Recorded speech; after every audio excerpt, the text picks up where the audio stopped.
Why are we called Negroes? Why are we deaf, dumb, and blind? Why is everybody making progress, yet we seem to be lagging so far behind? Why are we mistreated? Why are we in this condition, stripped of our name, our language, our culture, our God, and our religion? Here in America, all of our religious training has been gotten by the preacher. He has told us of a heaven way up in the sky that we can't enjoy now, but rather after we die. But all of the years that we're living, for us there's nothing but hell, pain. Welcome back, everyone, to another episode of LANCESCURV. Today, I want to introduce a dynamic young man who is not only a guest. We can't call him a guest. This is family. And with family, we back him up 100% on everything he says on this platform and the vast accomplishments that he's achieved, and always comes through to share the information and to share the love. And I just want to say that it's been such a wonderful ride so far, ever since meeting back 11 years ago. It has been nothing more than, just edifying. And so without further ado, while he may have a different rendition of his name, Dr. Vibert White, Dr. V. Issa, I'm going to open this banner for you, and we're going to just give the floor to you, because I'm so interested in what you have to say and what you have to share. My brother. Yeah. Thank you. Assalamu alaikum to you. Walaikum salam, brother. Good afternoon, good evening, good morning to your many listeners across the globe. Brother Lance, it's a wonderful experience, and it's a wonderful honor to be on your platform again. Thank you. We have very, very few platforms today that are that's serious. We have a lot of platforms where people are joking. People have crude and ugly jokes. Just a lot of buffoonery. But your work is serious because you're about the liberation of our people.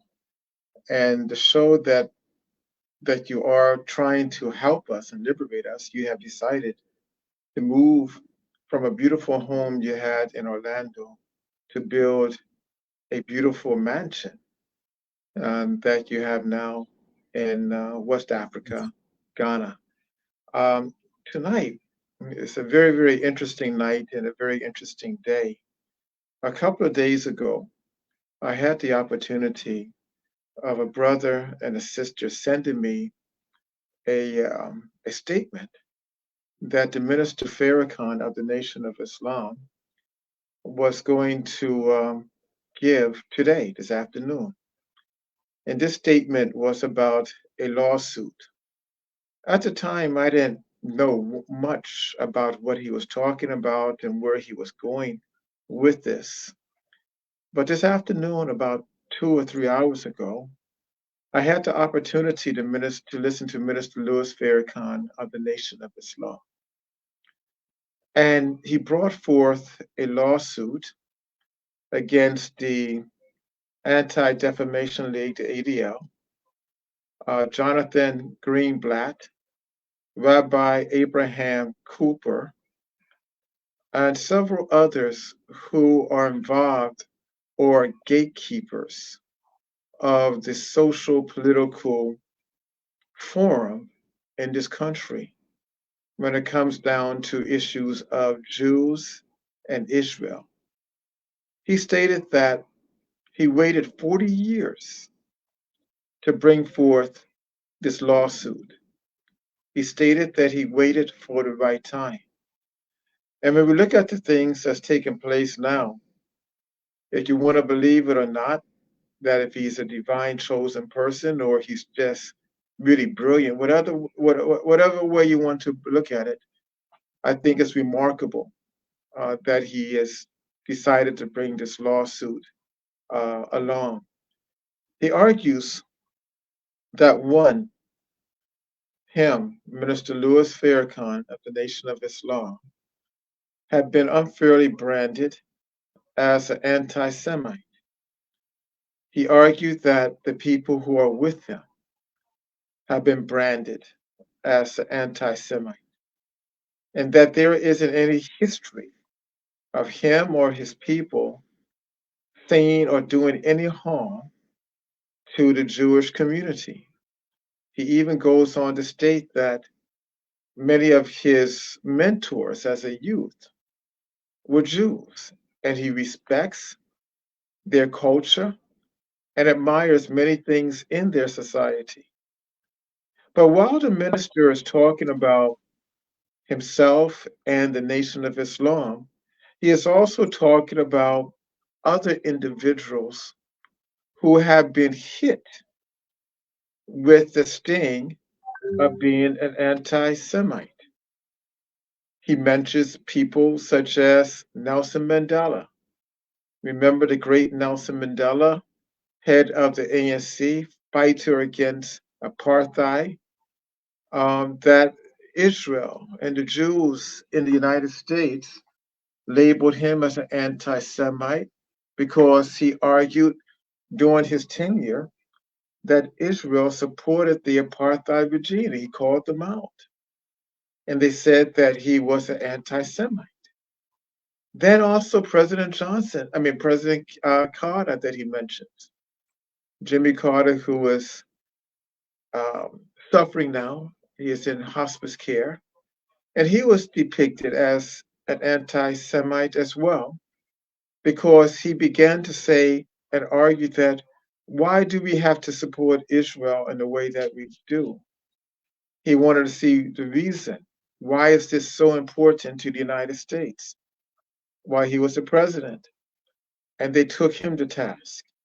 Jesse Jackson, who ran for the Democratic National Presidential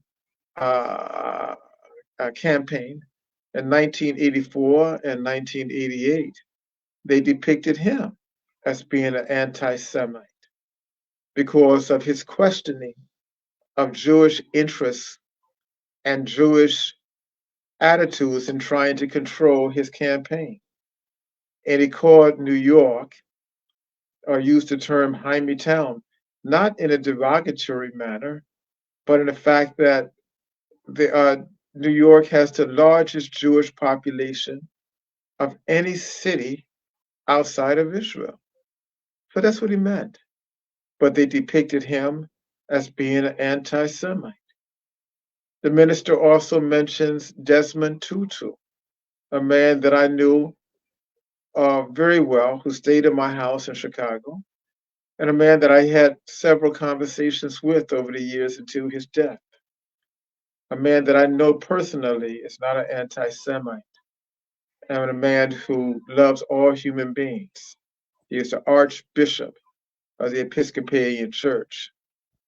So he goes across the board and says that people who have voiced criticism with Jewish interest and decided that there should be a debate or dialogue with their activities in the civil rights movement, the human rights movement, the economics of various societies, wars, and with the general ideas of Israel.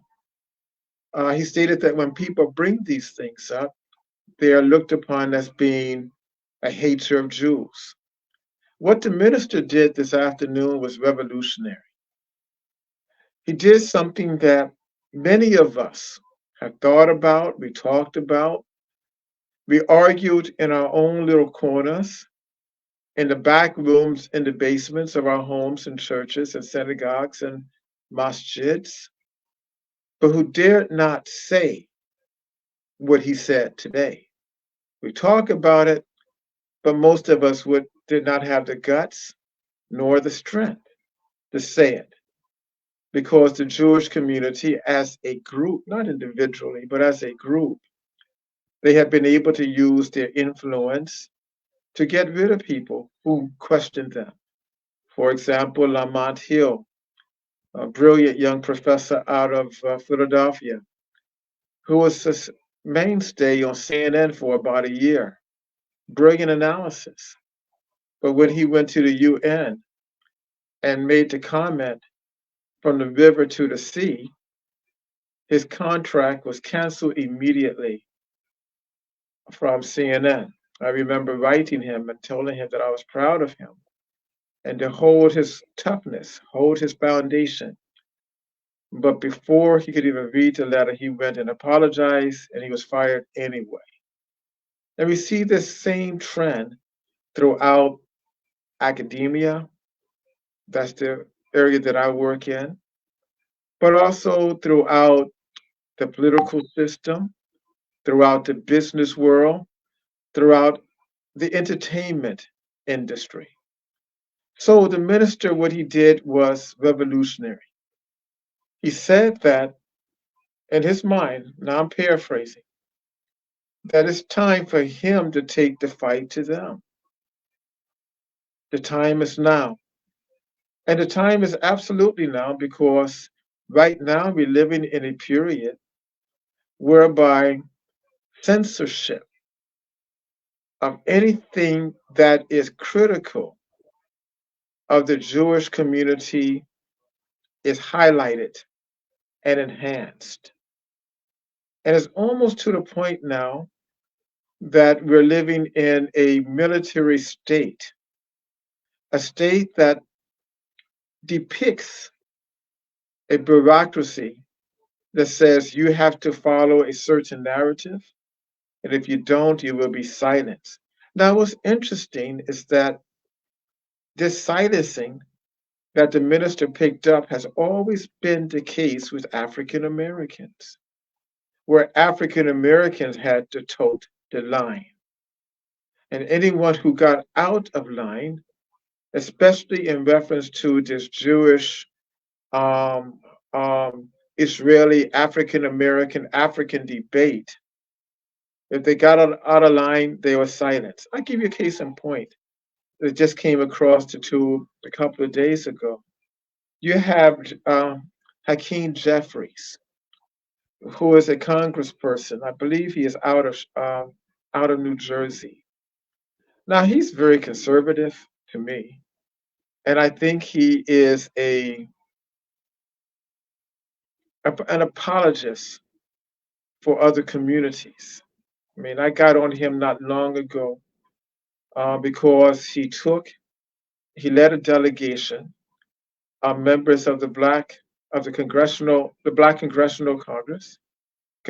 Caucus, to Israel. And I said to his group, and I sent him a notice, that why would you do that? He responded to understand racism and genocide and that type of thing, which I thought it was very foolish, because in response I said, if you wanted to understand racism and genocide, you don't have to go outside the United States. We have plenty of examples right here. Blacks, Native American people, and others, especially in reference to genocide with Native American people. But he went there. Then I said, since you went there, why did not you travel to Palestine? No answer. And thirdly, why didn't you confront the prime minister about the mass deportation that his government is doing to African people? No response. But still, even though he is what I call a reactionary member of a clan that's against the interests of the African American community at large, he was still forced this week to respond to questions that dealt with his uncle, Leonard Jeffries.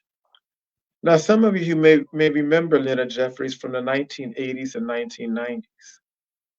smart fella, always willing to highlight the contradictions of Jews and whites and other people who oppressed the African American community and the African community. A man who made the wearing of African garb chic, wore it every day. Beautiful black man, brilliant debater. And and and New York, he is a professor in New York. They gave him hell.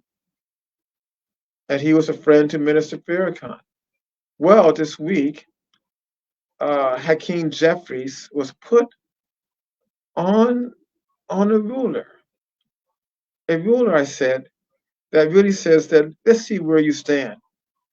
And he was put on that ruler to defend his remarks of defending his uncle when he was a young man, a man about 20 years old. That was unfair.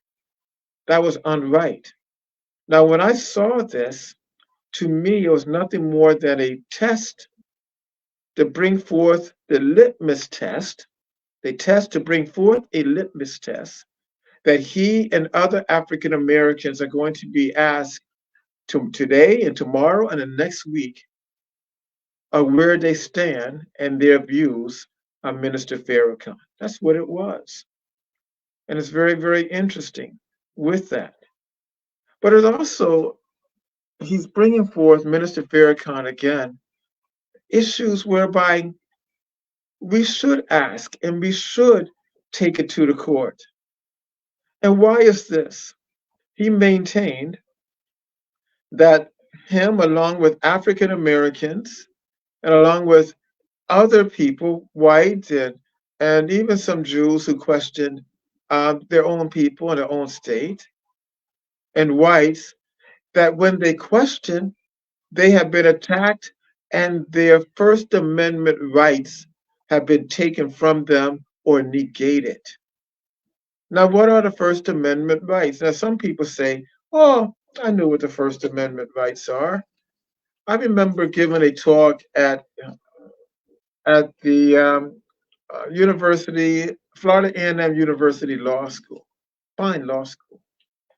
And I asked the question to about 500 students and professors, what are the first 10 amendments of the American Constitution? Of course, they're a Bill of Rights, but what are they? And no one were able to recite them, which was, I was flabbergasted and saddened and upset and angered. But the point is that the minister is saying that the First Amendment, his First Amendment rights were violated. Not only him, but African Americans and other people. What are they? The freedom of speech, freedom of religion, freedom of press, freedom of assembly, freedom of petition. They were negated. Along with this, as being labeled as an anti-Semite, he has been barred from countries unfairly. He has been barred from universities and other areas to give talks. And people who are with him, they may not be at his level, but they have lost their jobs. They have lost their careers. They have lost several things. In fact, about it, last night, I spoke at a masjid, community center in Orlando. And in the last 3 days, 9 physicians in the state of Florida that I know of who question Israel's activities in Gaza has been abruptly fired. These are the things that the Minister Farrakhan is talking about. Now, let's put this up a little bit farther in reference to what's taking place in the Gaza Strip right now. Of course, we all know the story that Hamas, a organization who argues that their people have been unfairly treated by the Israelis, that the Israelis had turned Palestine and Gaza into an apartheid state, a place where they argue that they have the highest level of illiteracy in the world because kids have to drop out of schools. Schools are being destroyed. A place where water doesn't run freely. They're talking about it's not running freely now, but even during good times, it's not running very well. A place that has only one electrical utilities station for that region, a place about the size of Philadelphia that has almost 3 million people living in that confinement. In comparison, Philadelphia has about 1.2 million. So you have Hamas stating that they responded because they are fighting for self-determinism. Now, it's not the case if I believe them or you believe them, but that's what they're arguing. Believe them or not. But these doctors said something in defense of Hamas and they were fired. This is unfair. Now, what else has taken place along with this sanctioning now that Minister Farrakhan has piped himself into? What is it? Well, the Israeli government said yesterday to Al Jazeera, the television station that has done a fairly good job in giving us a bird's eye view as what is taking place in Gaza. And the Israeli government, along with the United States government, told them not to speak so openly or not to be so objective with their coverage of the war. They wanted them to be biased in reference to Israel.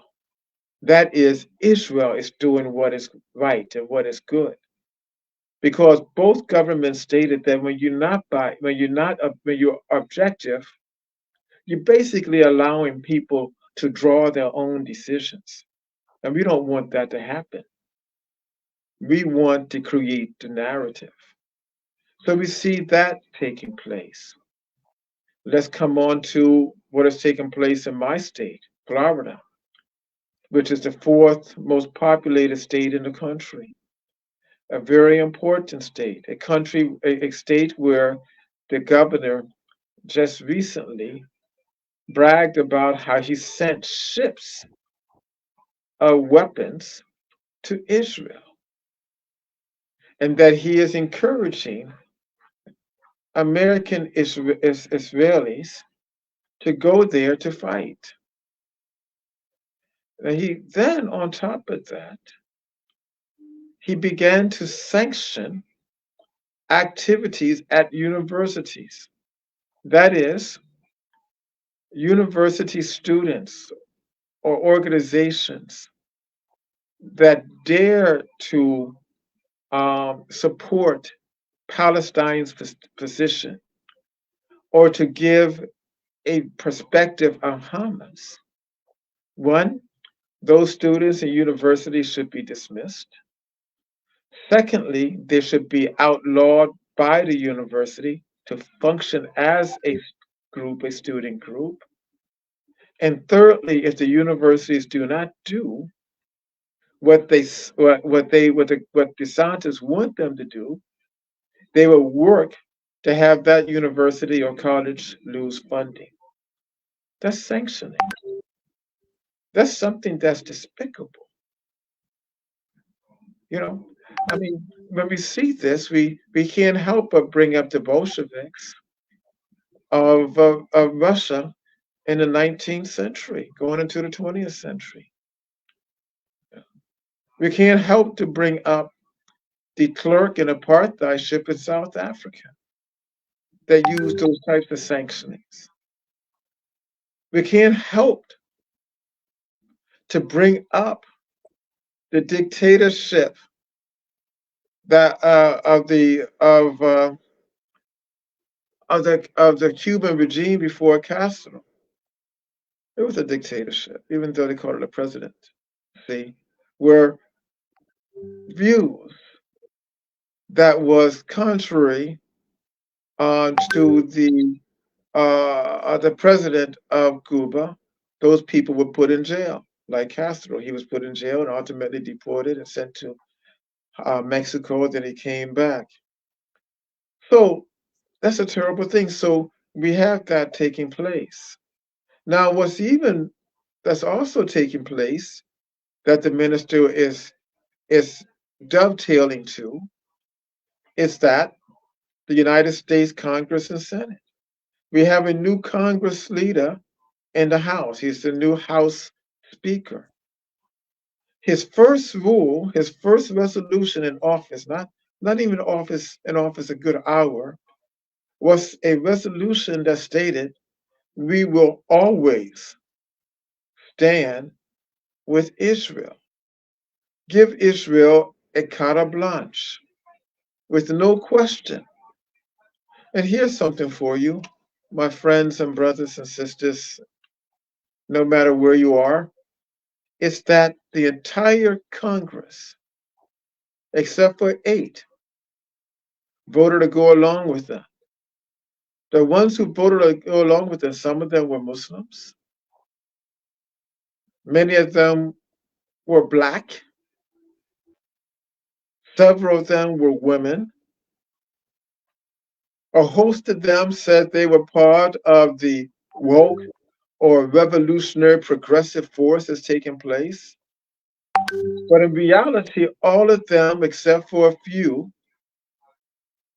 were part of the establishment and the narrative to continue this concept that the Jewish community, Israel, cannot be questioned. The ones who voted against this resolution, I think you should take the time to take their names down. Not that they were perfect, because they have a lot of problems themselves on votes of supporting Israel and votes of supporting militarism and in the Middle East and in Africa. But one is named Talib, you know, she's out of Michigan. Brown, Jamal Brown out of New York. Corey Bush out of Missouri. Anglin Carson out of Indiana. Al Green out of Texas. Summer Lee out of Pennsylvania. Alexandra Ocasio-Cortez out of New York. Omar out of Minnesota. And Ramirez out of Illinois. Only 8 of them. What's the point that I'm saying? The point now is that now if you say anything, again, that is contrary to Israeli dialogue or argument, you are sentenced, you are sanctioned, you will lose your home, you may end up in jail, and it's not a far reach, you may even lose your life. That's the period that we're living in. Here's something that's very interesting. I just remembered. There's a fella in Florida who is the owner, CEO of Hard Rocks Cafe. I've never been into one of those establishments. It's a casino, I believe, and probably some of you have been there. Jewish fella. He sent a letter to DeSantis telling him that he should immediately pour money from universities and colleges that have organizations that support Hamas and Palestine. Well, DeSantis did do that a couple of days ago, but the Jewish fellow said he didn't do it fast enough.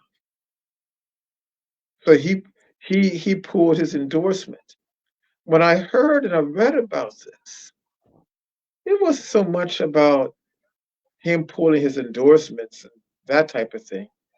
What concerned me was that this one man had that type of influence and that type of power to pull money from educational institutions that serve the needs of millions of people. Now, what do you mean millions of people? We talk about hundreds of thousands of students who need support to go to school and to finish, and who can possibly help their community, millions of people.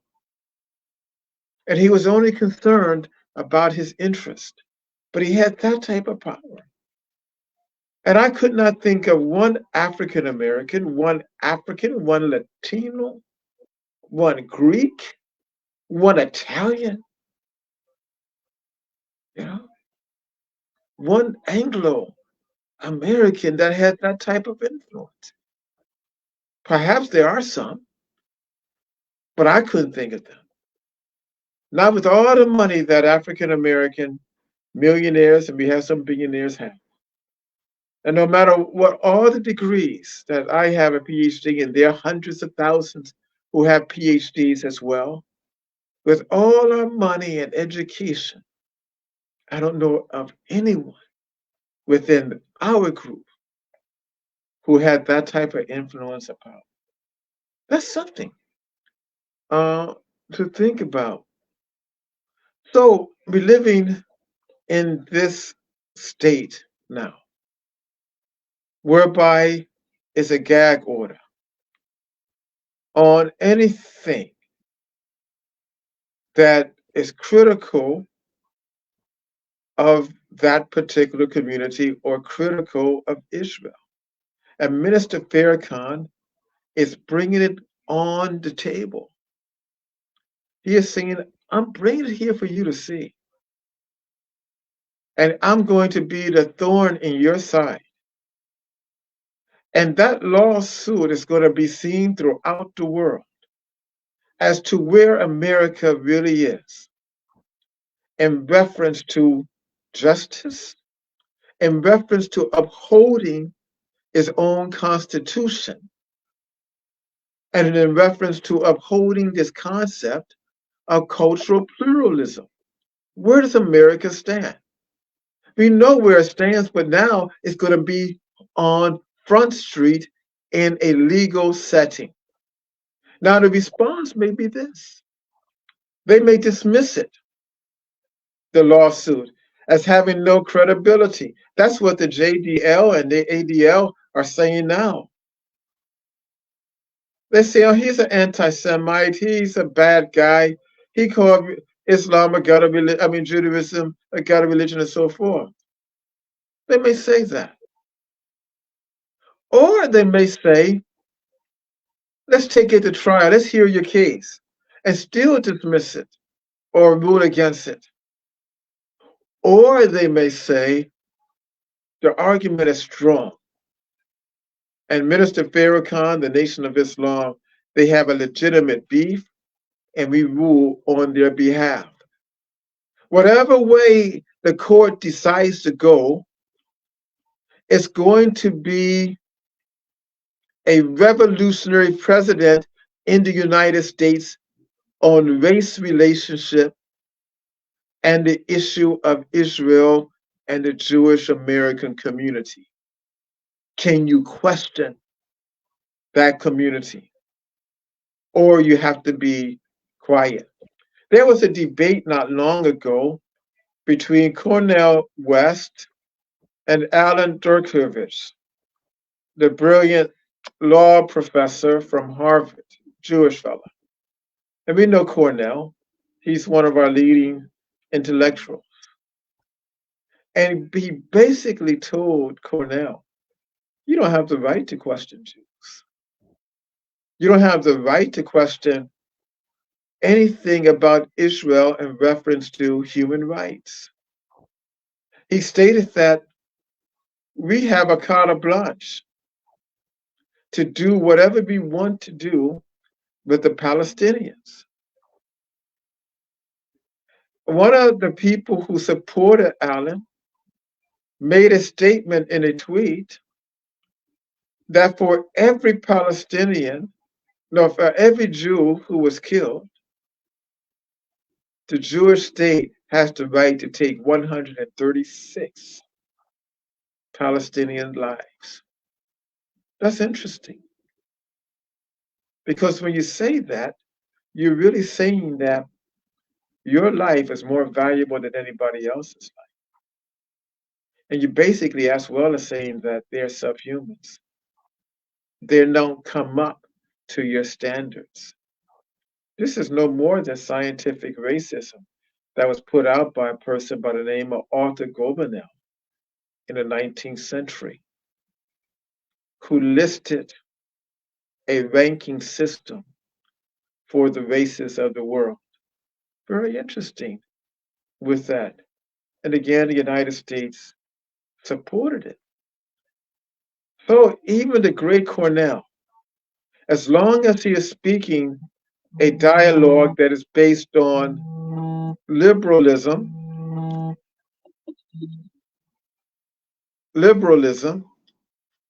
and domestic issues that are confined to the Black struggle,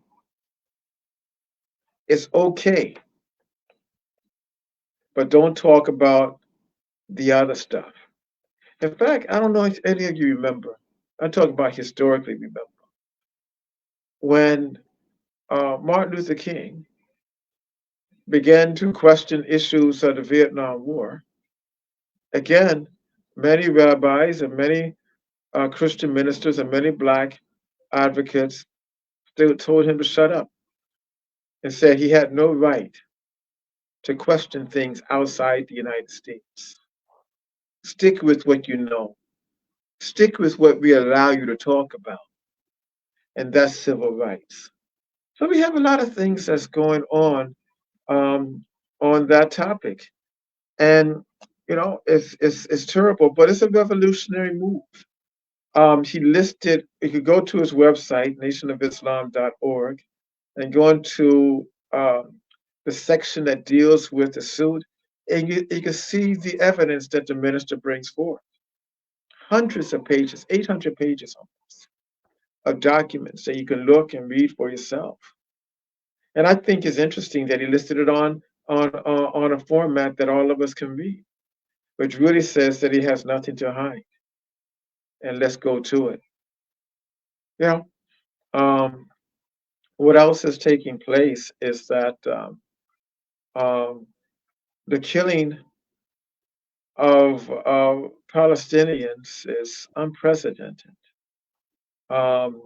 Yesterday, at the United Nations Security Council, 2 days ago, rather, United Nations Security Council, Russia brought forth an element, a resolution calling for a ceasefire and the removing of and the release of hostages by Hamas. Very fair. The United States vetoed it because they wanted Russia to have harsh words against Hamas. Now, this what's interesting about this and sad about it. You can save thousands and perhaps millions of lives by just supporting it. The little verbal spats can be handled at another time. What's more important, saving lives or the verbal spats? To the United States and Israel at the time, it was verbal spats are more important than the saving of lives. So I think also with this, the minister is also concerned about the spreading of this conflict. I mean, the United States sent 2 major warships into the area, saying that they're going to have to keep Hezbollah out.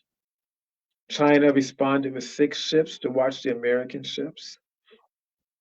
3 American bases that are illegally in Syria has been bombed. Lindsey Graham of the Republican Party wants to go in and invade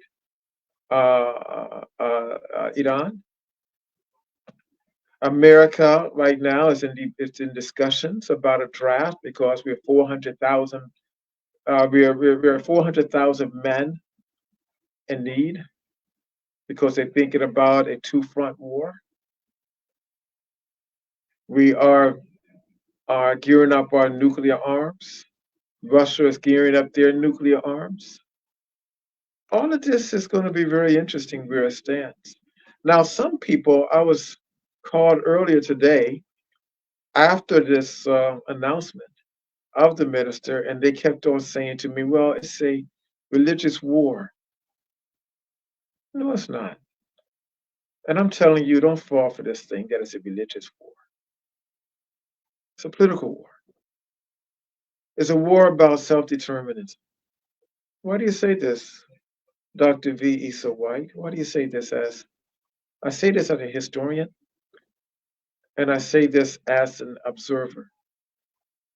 We have to remember that the conflict in the so-called Middle East really started with the Crusaders out of Europe. Europe was in its dark ages. They had no money, they had no food. They were internal strifes and tribal conflict, and they had to find something to rally around to bring people back together. What is that thing? Let's have a religious war. So they went in and they began to attack Muslims, but also Jews. And Muslims and Jews in what was the Ottoman Empire fought aggressively against the Crusaders. Muslims and Jews saved Haifa, which is a very, very important town in Israel. Saved Jerusalem and saved other cities that the Jews hold very dear to their heritage and their heart. After they were able to push back the Crusaders after 100 or more years, the Jewish and the Muslim community lived in peace. Surely there's some differences, but it was a cultural pluralistic society, relatively living in peace. And they lived in peace until something came along in the 1917, near the end of World War I, called the Balfour Agreement, which was done by the British Empire. And that was pushed by the British and Irish Zionist group that stated we should now push for a homeland. A homeland before was rhetorical, but now it became three-dimensional. So as they began to push towards a homeland, what occurred? In 1948 and World War II, they said that let's find a homeland. First, they looked at Uganda. That didn't work out. Then they decided on what is now Palestine. Then we begin to see elements of the breakdown. Not an element of Judaism versus Islam, but an element where people are losing their houses and their right to live without being questioned, without being asked. This was done by the UN and by British and American other Western forces without consulting the people of that region. To show you the hypocrisy of this, in 1974, the United Nations called for a two-state solution. Palestine and Israel, two separate countries, places where both people can live side by side. Guess what? The United States vetoed it. Why? Why did you veto it? Who was the president in 1976? I believe it was either Ford or Jimmy Carter. And they said because the state, the people of Israel, was not consulted. They didn't consult the Arabs in 48, but now you're saying that the people, now Israel, needs to be consulted. You have to ask the question now, why is this? What is the role that the United States have in reference to creating a dynamic that Israel should have a carte blanche? What is the role? Now, some of you may say I'm anti-Israel. I'm not anti-Israel. I'm anti-wrong. I think all people should have self-determinism. All people should have a right to determine their future, just like African Americans. We have a right to determine our future as a people, not to be negated by anyone. We have a right, like other people have a right, to voice their opinion, to write what they want to write. In fact, about it, I am so serious about this. If someone told me and said to me that the KKK should not have a right to say what they say, I would say they're wrong, even though it's appalling.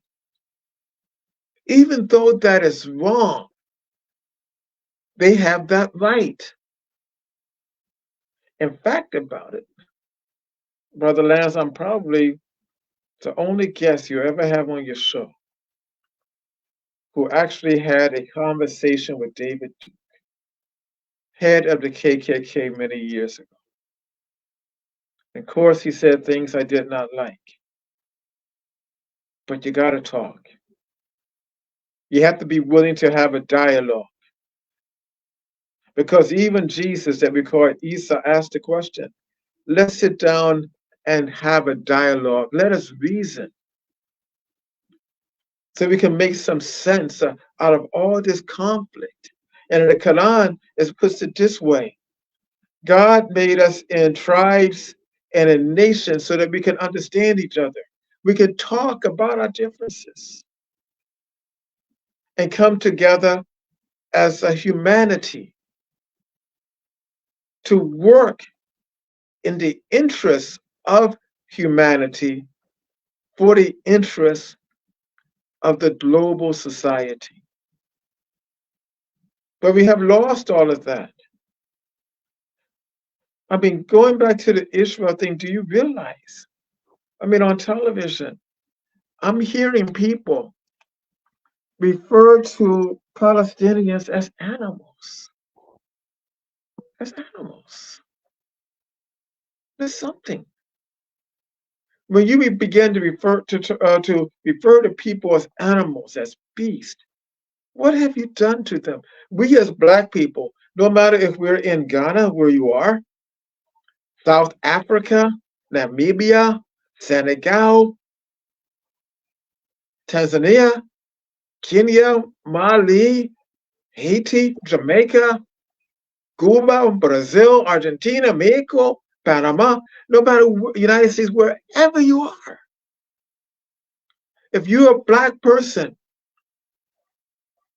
you know that history.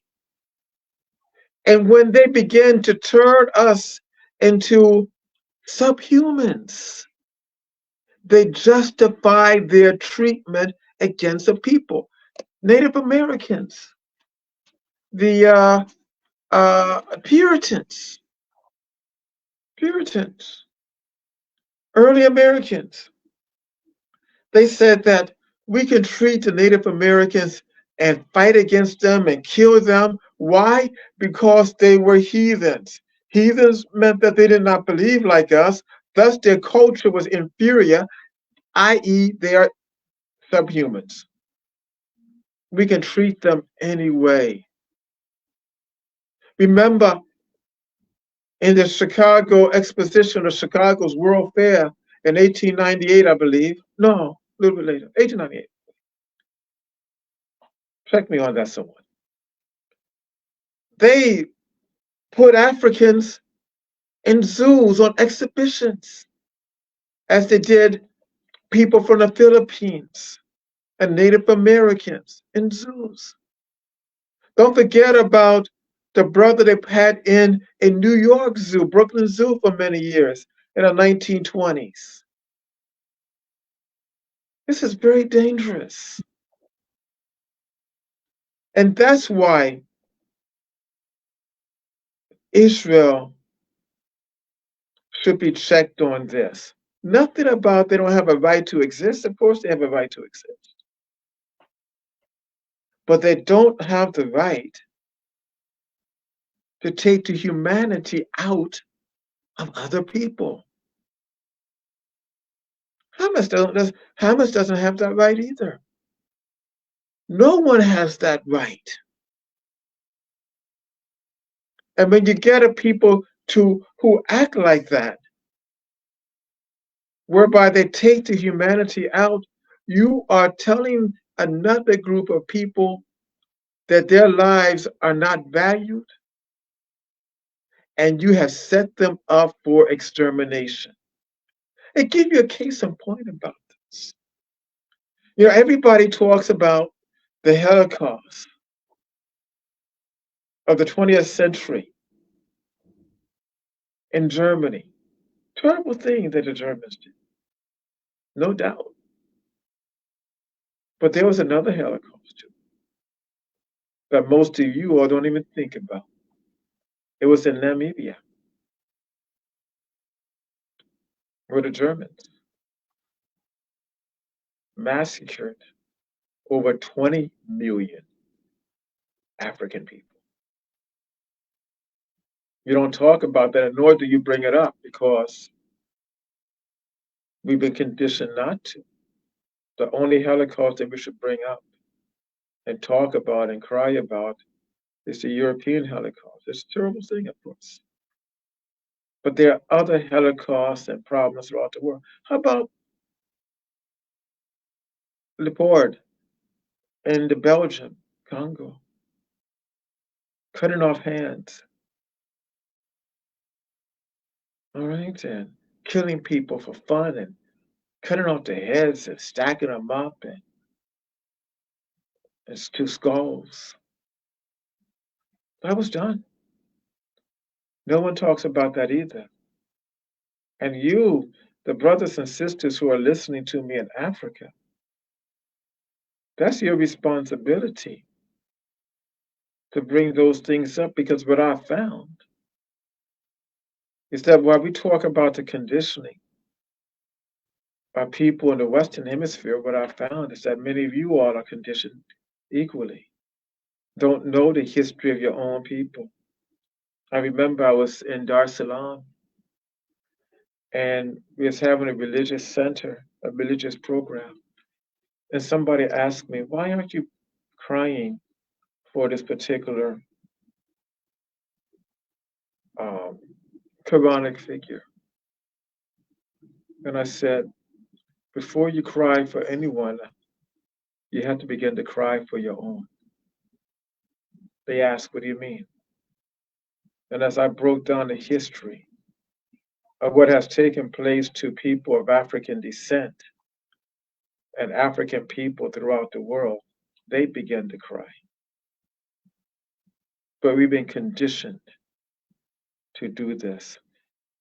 I don't know, Lance, if you want to ask me any questions, or if there are any questions on the line that anyone may ask. I've been talking for, how long I've been talking? Maybe 45 minutes. Your ears, brother. You know, I was in Cuba once, and I was speaking to Fidel Castro. Well, he is speaking to me and a few others. That meeting was 4 hours. The man didn't stop, but the man was brilliant. Oh, the name of the person who has had the presidential dictatorship by the name of by so-called democracy. I just slipped my mind again.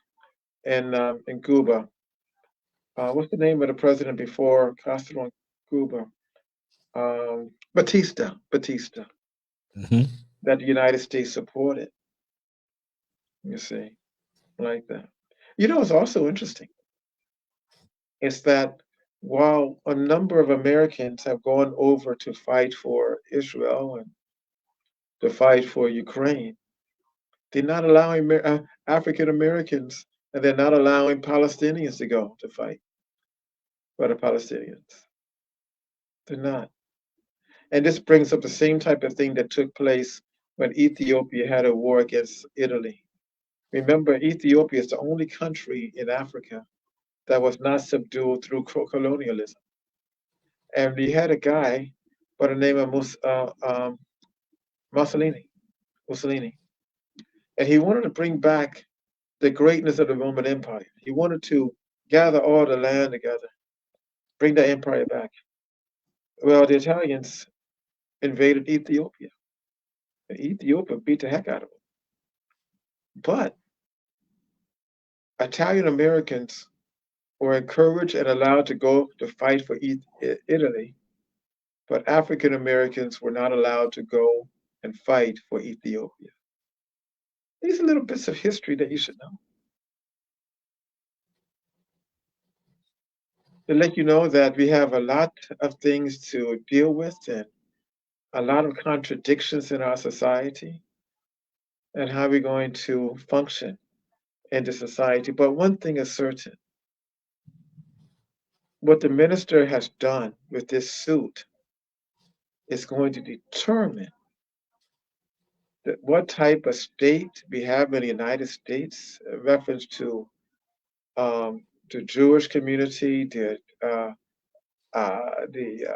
Israeli government, African Americans, and just generally people who want to speak openly about tough or controversial issues relating to that state, Israel.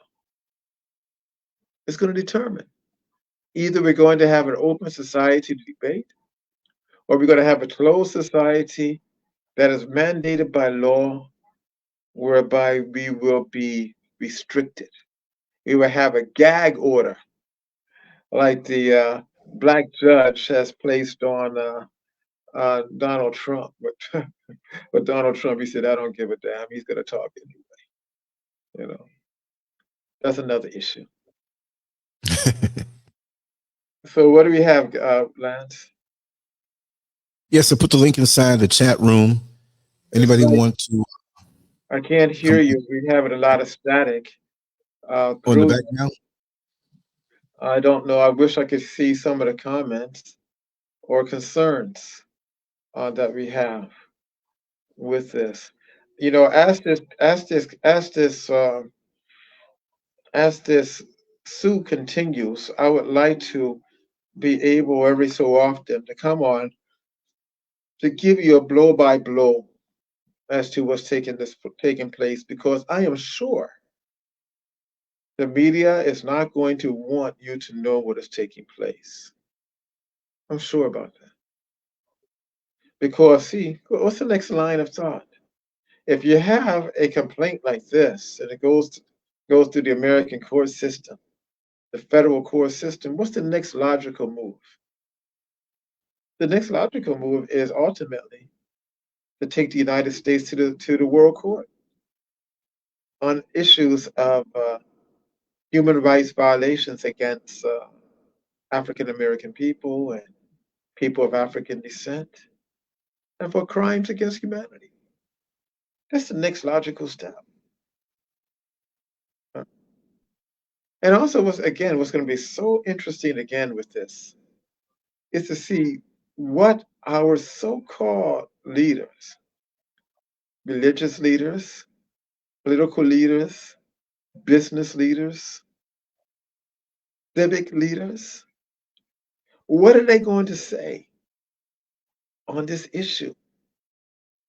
Are they going to say, well, the minister, he's crazy. He don't have a case. You should just be happy to be in America. Or are they going to say, he has a legitimate issue, something I felt? Let's see. everything, everybody is going to be on the table with this one. There's not My going to be brother, we no have place to hide. No who's place joining to in, bro. hide. We have Oh, somebody okay. who wants Thank you. to Oh, add okay. them in. Hey, Dr. White, how are you, sir? Hey, my man, Christopher Blake from Florida. Good seeing Yes, you, my sir. man. Man, you're doing an amazing job. I caught probably I tuned in about little after 7, but you've done an amazing job. Just it's incredible the depth that you bring, depth of knowledge and experience you bring to the table on these issues. It's just incredible. Well, thank you, Christopher. I'm gonna introduce um, Christopher Blake to the readers. I mean, to the listeners. This man is involved in the Veterans Affairs. You know, we have a number of veterans in the United States who risk their lives to defend the concept of Americanism all over the world.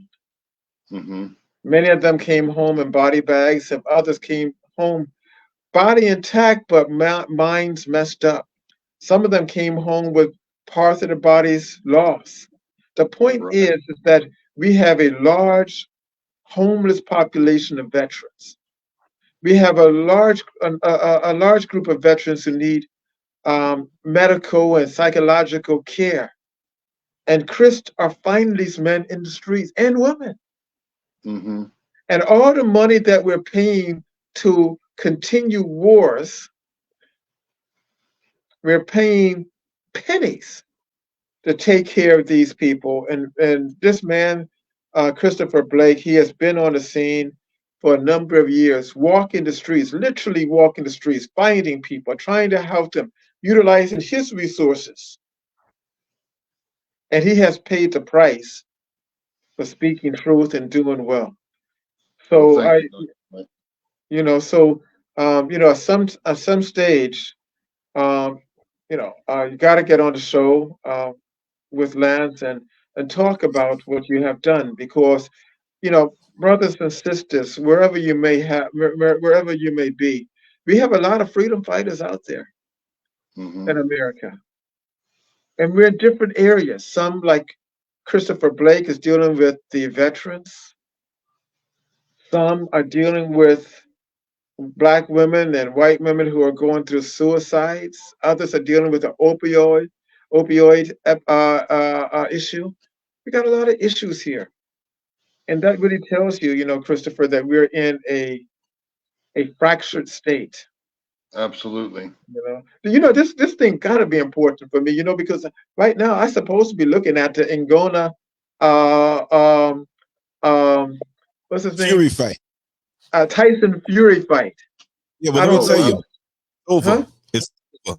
And they robbed Ngannou. He made Fury look like a rank amateur. And it's a robbery officially. I'm looking at all the reports from the fans and on other screens. I didn't see it, but overwhelmingly, this MMA fighter who was trained by Mike Tyson stepped in and beat the bricks off of Tyson Fury and made him look like an amateur. They're saying he should retire after this because this is basically an exhibition, but it can go places, And they said it should be the heavyweight champ of the world in his first fight. And he had it, and Ngannou, I don't think they gave it to Fury from what I'm hearing, from what I understand, but Ngannou won it hands down. Hands down. Now, Christopher, we're definitely going to have you come on the show. If he's in Orlando, he looks very familiar. I know his face. You might have seen me on the front page of the newspaper at one point in time. If you're in Orlando, I used to drive the 21 bus down Central Avenue, past Terry, all those different places, up and down for many, many years. So maybe I saw you out there dealing with the veterans and with stuff. So your face looks real familiar. When you came on, I was like, I know that guy. Well, thank you, sir. Thank you.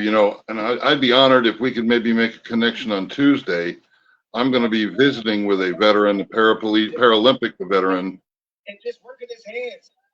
to introduce him to the world and let them know what we're working on, which is a 40-unit community housing for veterans.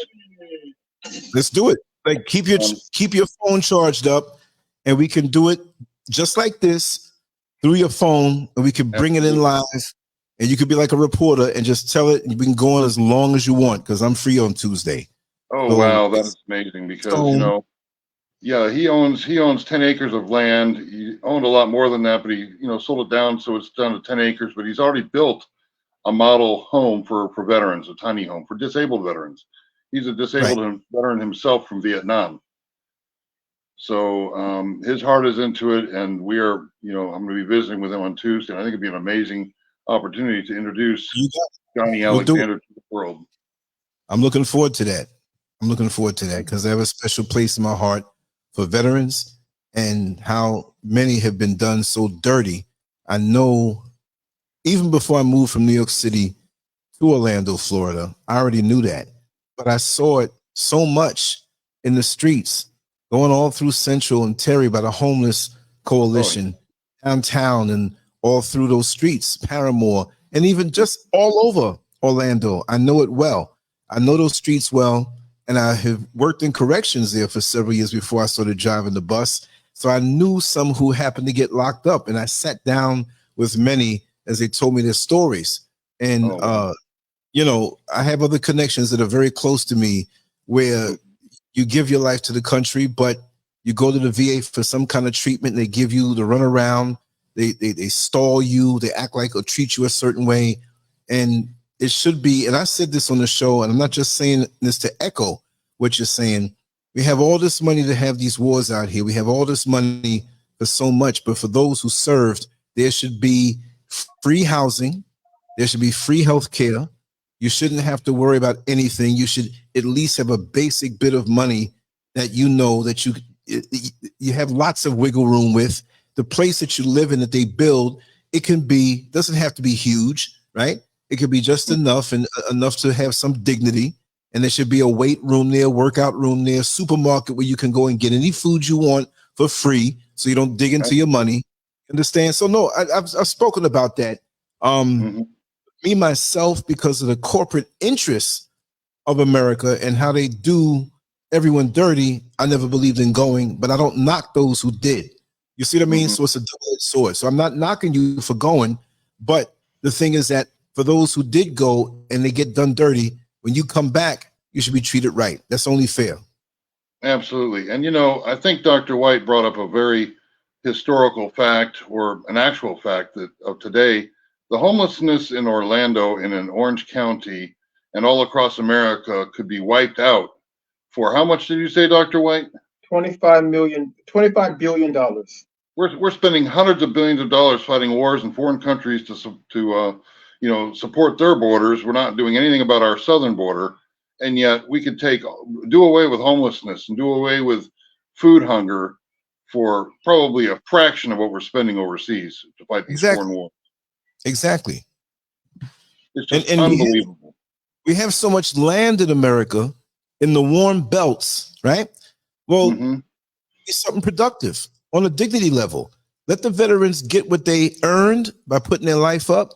And if some volunteer, have places in Texas or Florida, you know, warmer belts where we can have farming going on, and those who want to involve themselves in that and get paid on top of what they get with and it's not free living. They earned it. Right. You know what I mean? Absolutely. So if they want to get involved in it to make them productive, to say, hey, I got this, I earned this, I got my health care, I have my little place, have a little big courtyard, have a little nightclub there, whatever, you know, why not? Why not? Absolutely.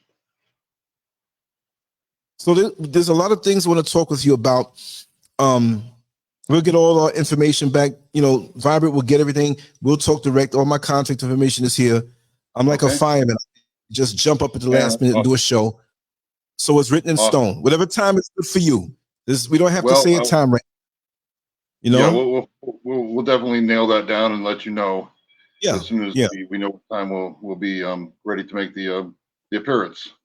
Yes, and I know those who are veterans who listen to this program, they'll be very happy to support and spread the word. That's what it's all about. Well, I'm honored, and thank you very much, Lance. It's an honor. You're welcome. It's an honor to have you on. Thank you. Thank you. Thank you. thank you, Christopher.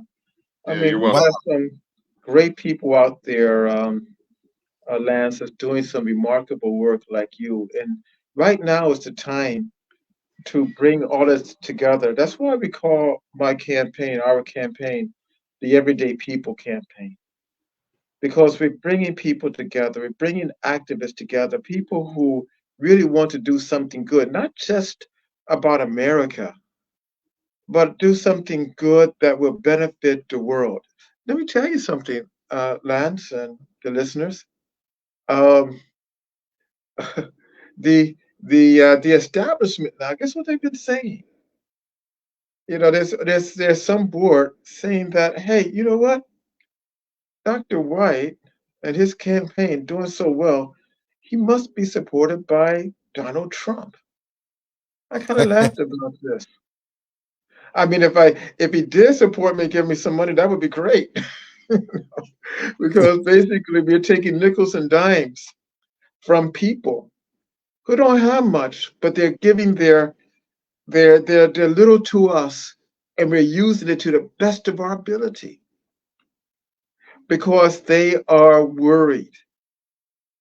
So they want to label me as some type of, I guess, black reactionary conservative. I don't know how they want to do whatever they want to do. Right. But what But I can say is that but go ahead, your Lance. I'm sorry. your living standard hasn't changed. You're in Uh-uh. the same home. You have always been one who is accessible. We know your way of worship, but it's to the true God that we all should be worshiping, right? And you have That's right. always been one for the people. I met you doing your work through Sister LG. I don't know if she wants you to put her name out, but she's a public figure also. She had a big And protest yesterday, man. wow. You know, I just deviate 1 second about the sister. There was Sure, sure.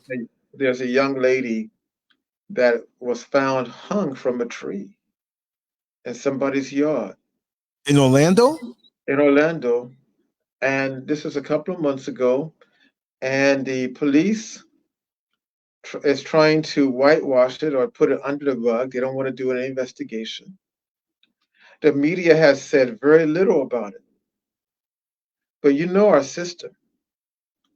You know, whatever you may think about her, she is one that is tough, and she's going to fight for what she thinks is right in reference to people of African descent, Latinos, and poor whites.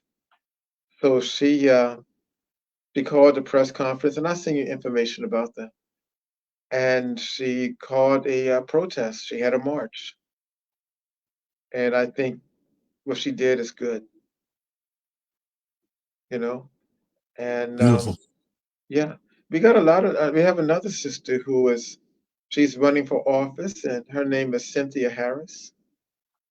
She's doing some remarkable things herself. And she's been on the show several times, you know. Oh, okay. She's She's been to doing my some house several remarkable. times in the Hatfield Oh, studio.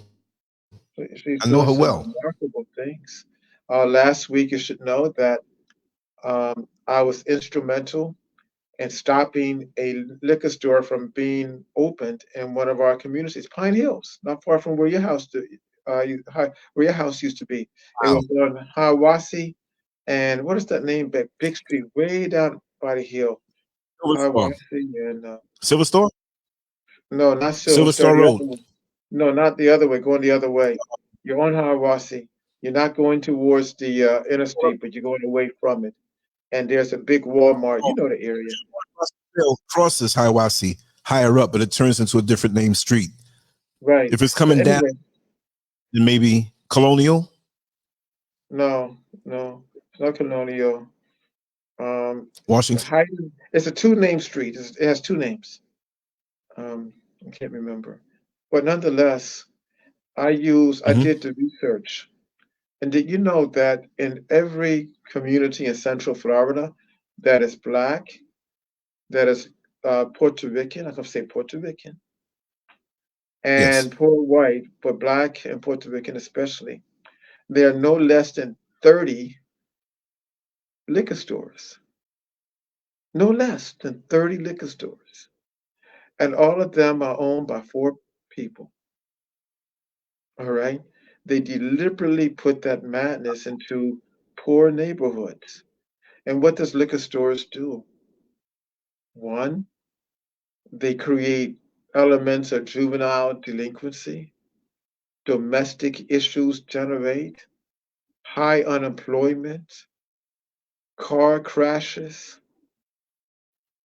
pollution, petty crimes, prostitution,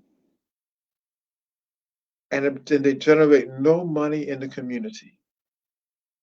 You have never seen a liquor Wow. store generate any money in a community. Because when people go to the liquor store, they're not going to another store to buy anything. They get in that pint. They're either going to take it home to drink it, they're going to drink it in their car if they don't go home, or they're going to drink it in some park or under some tree. You know, you know how it is. You're right. You know, and so I've seen so I I was go. able, thank to God, that I was able to stop one more. Now some people are hot with me. They're saying that I'm infringing on their capitalist rights. And a couple of these liquor stores are owned by members of religious communities. And I said that I'm more concerned Seriously. about the preservation of a community that I love. I want to see the poor, the black, the brown, the yellow. I want to see people who have been polarized and isolated and who have lived in generational poverty to find a step, a ladder to get out of it. And if that means I have to close a liquor store to do it, I would gladly do it. I would do it. In fact, to be honest with you, I can say it now. There are some members in that community, I think Christopher may know, I'm not sure, and they said they have a big sign. Let's go to the city hall to get a permit to take down the sign. I said, ask for permission? You from New York, I'm out of Chicago, New York, and places. We don't ask nobody for Your permission. cousins. You take it down if you don't want it in your community. We have the right to do that because that's the That's right. community we live in. We got to protect it. Just like again, you go to Washington Heights, right? That's a Jewish community. No, no, no, no. Well, not Washington Heights. That's Dominican. Over there, Brooklyn Heights, Heights. Crown Heights. Brown Crown Heights, Heights, yeah. Brooklyn. And you can't get away with stuff His there. city. Oh, they got the patrols, everything. Citizen patrol. That's right, and they have a right to. Yeah. All right, that's their element of self-determinism. So we have that same right too. So some people said I'm too militant, but I'm not militant. I just love our people, and I love doing right. Yeah. So Good one. yes. So anyway, what time is it there in Ghana? It's 12:05, Okay. and if you wanted to run this till the sun comes up, I'm down with you. Trust me, you know I am. Oh yeah, no, it's okay. 12:05. I'm going to. You have many people Huh?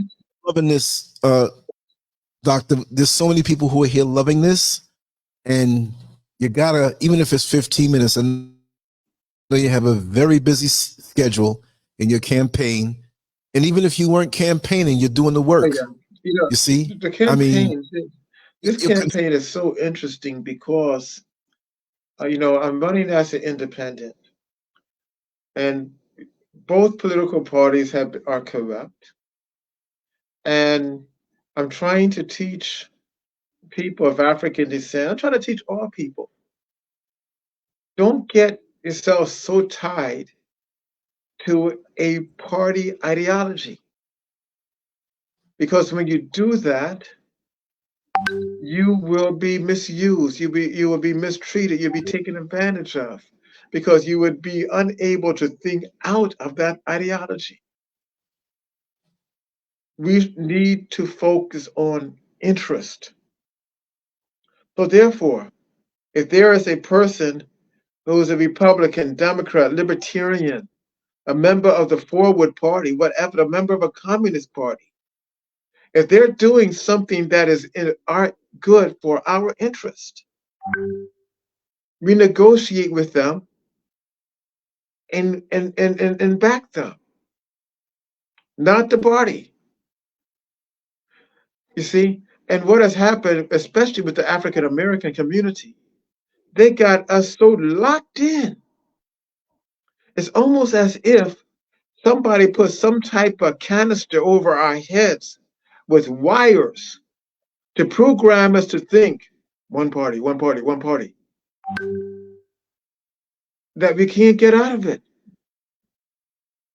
You know, it's terrible.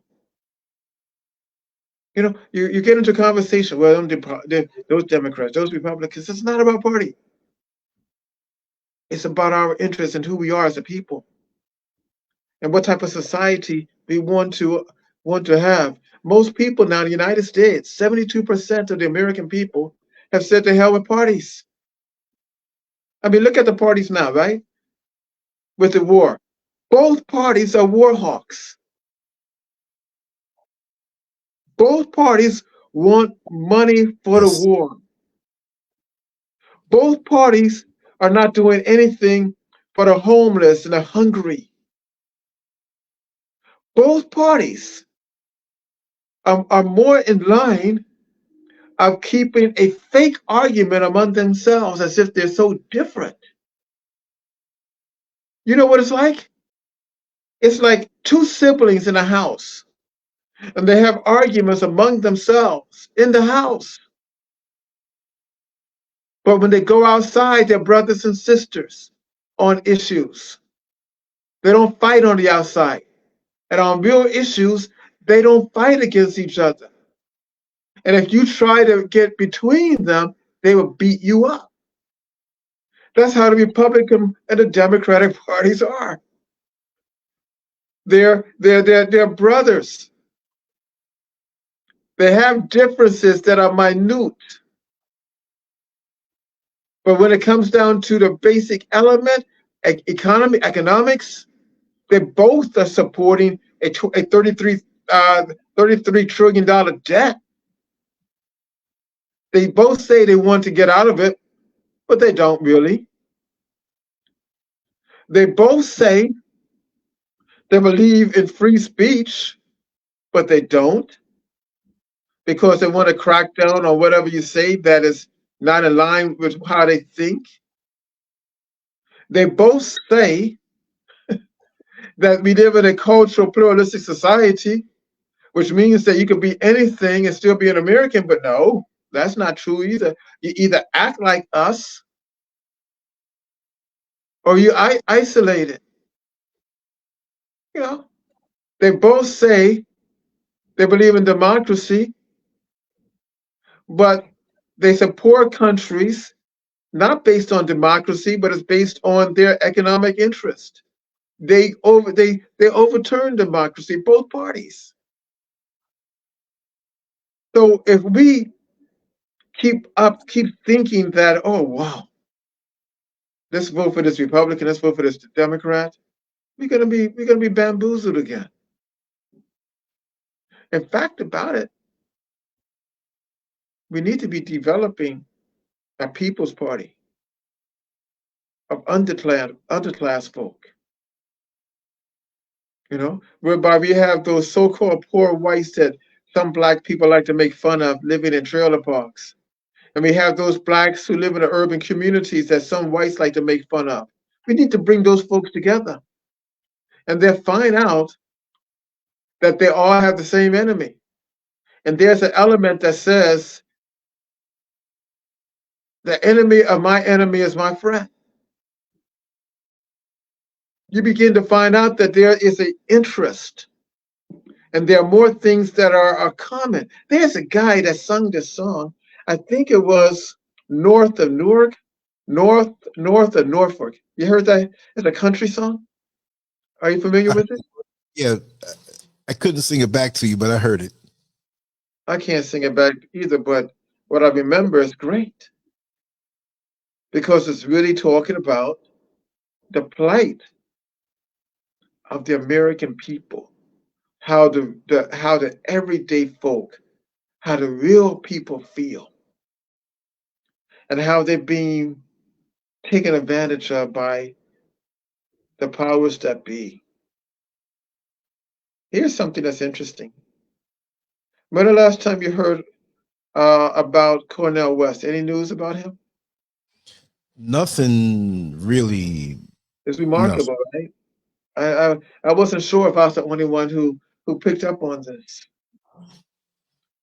Since when he started talking about Israel and they don't have the right to do what they're doing, you haven't heard no more from him. And I keep So up with the news, and I haven't really, yeah. See what's taking place. You know, I just hope that he stays firm. And I'm going to reach out to him. Hopefully, if it's God's willing, I'll be able to get through. If I do, I'll let the listeners know what's going on. You know. Yes, please do. We depend on you, brother. I depend on you all. All right. So listen, I'm going to go. I'm going to keep. I'm looking at this knockdown. You know, Francis knocked down Tyson Fury. He But knocked isn't it that down with something? like it was a glancing blow on the head, but the guy must have some heavy hands. Oh, he does. He does. Remember, he was trained by Tyson, and in his prior state, like you said, because you had. Let's give credit where credit's due. You know, Tyson trained him, but you gave him some tips at your house when he came there. Remember, That's right. there's so much more to Absolutely. the guy. That's right. You've been a fighter all your life, training and fighting from Chicago all the way down to all over the country. So you know your stuff. This. You see, you get up and you run. You keep yourself fit. And like I said, when I saw your face on the screen, I thought I had uploaded and projected a show from 11 years ago when we first met. It's like you're getting younger and younger, brother. All praises are due to Allah. We're getting younger. We're like wine, getting stronger and better. You know, There you the go. longer you keep wine, it becomes more potent. We're dangerous. We're dangerous. But listen, I'm going to go, and I want Yes. to thank you, and I want to thank your thousands and hundreds of thousands of listeners who have taken the time to listen to my rants tonight. And may Well, God bless you. Oh, I want all of them. You know, I want your listeners to go to my webpage, Dr. Issa, Dr. Issa for Congress, DRISSA right here, brother. for Congress, Dr. Issa for Congress. I don't think I see that name, but I don't think you put up the webpage. Okay. So Okay, I'll put up the web page is on the bottom of Dr. this. Issa, Let me stop this from scrolling. You'll see it on the bottom. Okay, hold tight. There you go. It's on the bottom right there in yellow letters. for Congress.com. And please, especially the brothers and sisters who live in the United States, you know, I know things are tough economically. But my adversaries have already put in $1.4 million to defeat me. They think that money can. Wow. I don't have that type of money, nor am I looking for that type of money. But if I'm able to do 300,000, I will win. I need you all to help me with this. You know, your pennies, nickels, help. You know, it took nickels and dimes to build up the UNIA, the Marcus Garvey movement, that allowed him to buy ships and to do trading and to make factories. And the Honorable Elijah Muhammad used nickels and dimes to build the strongest and the largest black economic group, business black group in the country. I'm not asking for as much as you gave to those great men, but I'm asking for nickels and dimes, dollar bills that you can send to us. If you're in Chicago, send it. If you're in Las Vegas or Seattle, send it. Because I promise you that even though I am from Florida, if God willing, and I go to Congress, I will not let you down. I will be that voice of a fight for us. I'll be that voice whereby you can get to me anytime you want. I will go to your community. If it's in the hood in Indianapolis, in the barrios of Albuquerque, New Mexico, in the jungles of South Florida, in the Everglades, I will come to you and I will listen to you. And I'll put, in fact, about it, I see it right now. Once there in Washington Hill, they're going to think that my office is a United Nations, a rainbow coalition of different types of people. But people who love humanity and people who want to do right. We're going to change Washington. You know, I'm not going to talk some stuff like Donald Trump drained the pond and all that stuff, but we will change because you have someone in that seat who comes from you. I struggle economically. I have a mortgage to pay. I have bills to pay. I have to rob Peter to pay Paul, just like all of you are. And that's how I would be. So please help us, work with us. Go to my web page. We take PayPal, we take whatever means you have. And then tell other people about us. I guarantee there's not another candidate in this country like me. And I guarantee that once we get to Washington, there would be no other politician.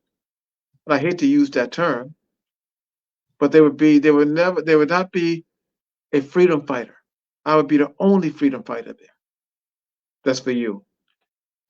You know, and you tell the brothers in Africa and sisters, I represent them too. Because one of my first elements and my first line is to close those doggone military bases and stop. You know what the United States is doing right now? They're trying to sanction Mali, you know, and Zimbabwe. Countries that have been under the weight of economic sanctioning for years. And they're literally starving people out. And not one congressional leader, and I'm really ticked off about people who look like us, haven't said a mumbling word about it. Haven't said nothing. You know what, Lance? Let's tell them what it is. Yes. Most of our congressional leaders and a few black senators that we have, look at the record. 95% of them has never written a bill, never authored a bill for anything. Wow. They go there to vote on other stuff and to look like they're doing something. They haven't authored a bill. They haven't read anything. I mean, right now, the whole world is going towards what? BRICS and the global south. That's the move now. BRICS is going to overtake NATO. NATO is on its way out.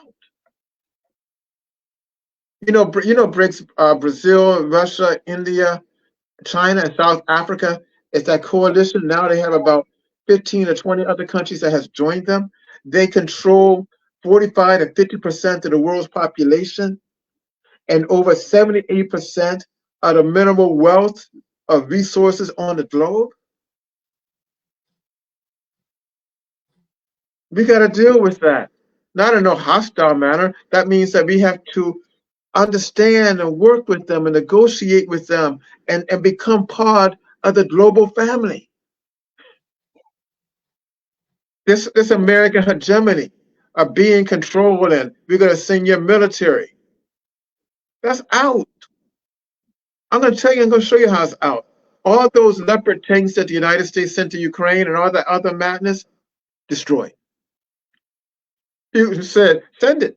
Send your, $10 billion tanks over here. They burn too.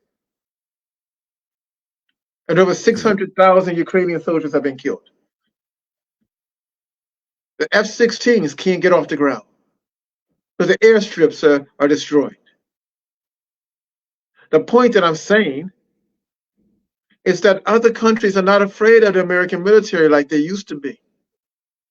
And Americans, young people don't want to fight. They're not equipped to fight. They're most of our young people are obese. The ones who are not, they're not physically ready. And they don't have the strength, mental strength, and the nationalist zeal to do it. So that's why we have a shortfall of over 400,000 men in the military. Then you have other countries that's building great weapons. Iran has built a supersonic missile that can't be stopped. Russia has one. China has it too. We can't get ours off the landing strip. We're right here, Nate and NASA, right by me. They've been testing. They can't. They go up in the air and they blow up. Other countries are becoming strong in every field of endeavor. So therefore, we can't bully people no more. We have to find another way. Every bully gets old. And when they get old, they become vulnerable. It's only a stupid bully who tries to play like he's tough when he's 80, trying to be like he's 20. You could throw down when you're 20, but you can't throw down when you're 80. We are old bully as a nation. We have to change course and get back into the universal family of humanity and begin to understand that we're part of a global neighborhood, that we can be different, we can have arguments, but we can be civil. Civility. Okay, I gotta go now. Well, I'll cut you off. I'll sit right here and just let it all flow. But yes, brother, I know you're busy. I appreciate you for all you've ever done. Look, I just have to say this really quick for 30 seconds. I've read books of yours, right? I've read books of yours long before I met you. I've read books of yours 20 years before I met you. And when I met you, I'm looking at you. Wait a second, I know you. And it hit me right on that day in 2000. I could not believe it. And we were in Sanford, right outside the courthouse when the George Zimmerman case was going on. All the media was out there. We were out there talking. So when you came around, the media, they all in their trucks were looking and pointing because they knew who you were. Right. It was healthy respect and sometimes ignorant fear when they saw you, but you made an effect. Yes, sir. I just wanted to drop that how the universe works. I was a friend of yours from 20 years before I met you. And then you come to my home. We get a chance to break bread and eat. We go up and down Fort Pierce, Tampa, videotaping events. We're sitting with Akbar Muhammad. I mean, you gave me some history, man. You made me feel a part of it. Yeah. So thank you so much. I thank you. I mean, we need more journalists like you. And, the type of journalist you are, actually, you're putting your life on the line now. Do you know how many journalists were killed in the past week in Israel or Gaza. Mm-hmm. Mm-hmm. Over 20 The in 1 week. truth. Yes. Over 20. And And Israel before, stated, don't Mhm. expect us to protect them. You believe that? Wow. That means Amazing. that's really saying that if they're in our way, we'll shoot them ourselves. Mm-hmm. That's some hell of a stuff. You know, they're saying they're doing all of this to get the hostages out. Wow. I know Story be told, they don't do nothing about Christopher Blake asked about your new book, Blacklisted, before Oh, you yeah, go. yeah. Christopher I'm Blake. going to send that to you. That's going to be out in a couple of weeks. Forward by Cornell. And it's a piece that talks about how freedom fighters, regardless of ethnicity and race, how they've been silenced throughout the 20th century, but now in the 21st century, it has been the silencing has increased to the point that if you don't play ball, you will be either incarcerated forever or killed. All right? And that's Wow. where we are now. And it says, I argue that we're living in a new police military state. All right. And none of us who are freedom fighters are safe. None of us. Somebody said the other day, well, if that's true, aren't you afraid? I said that if you believe in a God, you're not afraid because you believe that you'll go to heaven anyway. And secondly, we're all going to die. We just don't know how. So it's best to put it on the table that you died for something. Put it out Exactly. there. All right. I mean, because we just, who wants to die, just sitting down doing nothing? What they did their whole life, nothing. Right. That's what I say. You know. That's what I say. And that's why and that's how they got black people to think. That's why it's not an accident. You see a brother, hey, how you doing? What's going on? Nothing going on, bro. Real. Where are you going? Nowhere. What you thinking about? Nothing. Then you rest around and say, hey, that's my nigga. What are you saying? What does nigga mean? Nigga, it comes from a Latin word that means necro, which means nothing. Right. So you're saying, that's my brother, he's nothing. Because he'll never be anything. Because he's doing nothing. Right. Words are very powerful. See that? Words are very, very powerful. And our sisters are just as bad. They call each other the B word. Yeah. Hey, bitch. I'm a boss. Hey. Yeah. I'm a cool bitch. I'm the baddest B. Yeah. And what are you saying about yourself? You have no integrity, no decency about yourself. Even in intimacy with our people. Even in intimacy with our people. Mm-hmm. We having, at one time lovemaking was decent. Right. Now you're having people spitting on each other, urinating on each other. Mm-hmm. Excrement. Yeah. Just pure filth. Right. Where have you gone? This whole saga with, what is that, Will Smith and his wife, Jada Pinkett. It's horrible. I mean, people have issues, right? People have issues. But you bring it on Front Street? If you want to have an open marriage, that's your business. I don't condone it, but that's you. If you want to bring 3, 4, 5 people in your bedroom, that's your business. Right? Yep. But it's not something that you put it out there as if it's normal. Yeah. You see? They did that from early. We have lost all element, again, this big word, civility. We have lost it all. until now, we're functioning like a beast, Yeah.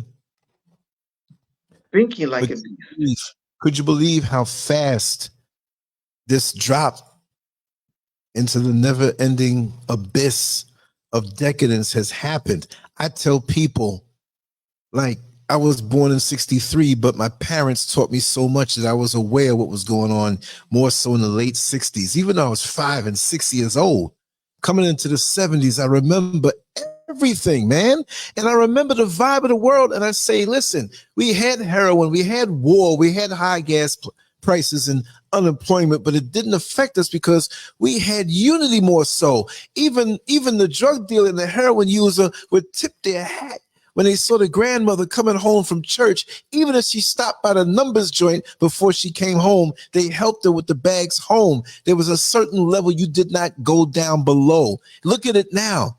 And look, I feel, look, I feel good. I feel young, but I feel like I'm 150 years old because it feels like that world that I grew up in now. When you got a favorite because they're wearing dresses and promoting other things. Everything is anti-family, anti-community, anti-nature. Yeah. I mean, like, who died this week? Fred Williamson, right? Yeah. And he was in the movie of what is it? Not Superfly. What is the other one? Shaft. Shaft, big score. Shaft, right? Shaft. Yeah. Yeah. And check out his persona in the movie and his persona in life. He represented an intelligent black man. Yes. He represented a cool black man. He represented a That's tough right. black man. He represented a forward-thinking black man. And he represented a black man who enjoyed being manly. Check that out. And that's what we expected at that time, manly. You don't see those images any longer. Smart, intelligent, tough, cool, and being a man. Right. Right. The other day, I had an African outfit on, one of my African attire, and this lady who was dressed like a man said to me, "What shit do you have on?" What? Yeah. And I just smiled. I just looked. And I walked away. And I'm saying to myself, she can say that because we have allowed ourselves to be conditioned that if a woman dresses like a man and act like a man, it's normal behavior. Mm-hmm. And a woman and a man dressed like a woman and act like a woman is normal behavior. In Yes. the Bible, it says during the last days, and in the Quran, Right. what is right would be wrong, and what is wrong would be right. That's That's where right. we are now. So fast though. And it's Oh by yeah, design. yeah, Yes. yeah, like that. But anyway, I'm going to go for sure. And Yes, I bro. want to thank again all of you people who listened. And if anybody want to, you can put my email up there, Lance, if you Yeah. want. You can always email me, and I would and I will respond to every email, everyone. Okay. You know, if they want And to I talk, argue, or just bitch, it's fine. give it to me right now. Give it to me right now, and I'll put it in the chat room, and I'll Yeah, put it in the description area below afterward. But your email. it's WM Vent, VENT, at Mm-hmm. gmail.com. WM, like in Mary, Mm-hmm. V, like in victory, ENT. WMVent at gmail.com. Oh, next Okay. time I come on, I must tell you about my conversation with Robert Kennedy. Looking forward to hearing that one. All right, brother. All right, I know. may Allah bless you. Thank you again. Thank you again, brother. All right, bye-bye. Brother. Peace. I'm gonna put up this banner one more time. think I locked my keyboard. I wasn't able to put that email address, but I'll put it in the description area below. And Brother Christopher, I'm looking forward to hearing from you. We'll connect before Tuesday, but that's written in stone. And I look forward to speaking with our brother every time he comes on, because he has a presence about him. And like I say, he's been to my home in Orlando countless times, you know, sitting around a table, coming to the studio, doing shows. And those were golden times. And I have to say that, you know, I wouldn't trade those times in for anything at all. And it's just, you feel proud when you're around good people that have good spirits and that stand for something, they're about something. You know, back in the day, I could imagine, and I'm not going to stretch this out too long, because I might come back on later on with another good show. You know, we're going to run it in the dirt tonight, right? I do feel it a little bit, but I do feel like, you know, hitting that 15th round and just exhausting everything and winning the decision for the day. But when you think about history, when history is being made, folks don't always know that history is being made. It's being documented, but we don't always know how important it is, the things that we do in our life when we stand for something. And it's only when we have a little time between that time of our effort, which the efforts should never stop, but when you have a body of work, a trail behind you as you move forward to do even more with each passing day, and you begin to see, then you understand. And it's not the bad pride, but it's the righteous pride that you're in your destiny and you're moving forward. And even though we all have obstacles in our way as we move into our destiny, we have to understand that we will be the winner at the end of the day. And we will have challenges, because the higher the vibration of our work is, the more these entities who want to bring us down will come at us. When you have nothing going on, when you have no desire to have anything going on, when you may not even know what it is that you want to do, but you have no desire to feel around to see what it is, those negative forces have you. And they'll have you get caught up in all types of things, that knowing that you're a diamond in the rough. The negative energies know that, but you may not know that. You may just think you're a broken piece of glass sitting on the sidewalk, when in actuality, you're a diamond. And so every time I speak with Vibrant White, aka Dr. V. Issa, it reinforces me to know that if I had fallen off, I wouldn't have the chance to speak with him here and to share this with you. If I had fallen off, I've never had the temptation of alcohol or drugs, but if I did that and wrecked up my life, I wouldn't be here. So his presence is like when you see a stitching in the garment. The stitching has to come out to go back in to hold the garment together. So the more we put people in our lives, whether they're visible, public, or private, because I have some private individuals here who undergird me, and I have to say that I love you all very much. This gives me life. This makes me want to live longer and keep going on. You see? And I really meant that when I saw my brother come on the screen first. I'm like, wait a second, did I upload a video from years ago that we did? Because there's many, if you Google the name, you'll see and pull up many hours and hours and hours of footage, not even just at the studio or at the home, but out and about doing important things. And he's afforded me to be there with him. So he's always done the work of righteousness, whether it was under the guise of running for Congress, or as a Muslim, or as just a human being trying to make the world a better place more than what it was before he got there. And that's what we all should do. But before we do that, we need to know that we need to improve ourselves and clean up from within, because we can't be used as a righteous tool if we're not cleaned up from within. So that therefore we have homework to do on ourselves. Even when we're moving forward in our destiny, look, when you're on sure that you stay tuned up. You got to make sure that this symbolic oil must be changed. The transmission must be checked. So we all have the potential to be better. And all I say, using his example, and even Brother Christopher, who came on, who's about the veterans. We're going to talk with him on Tuesday.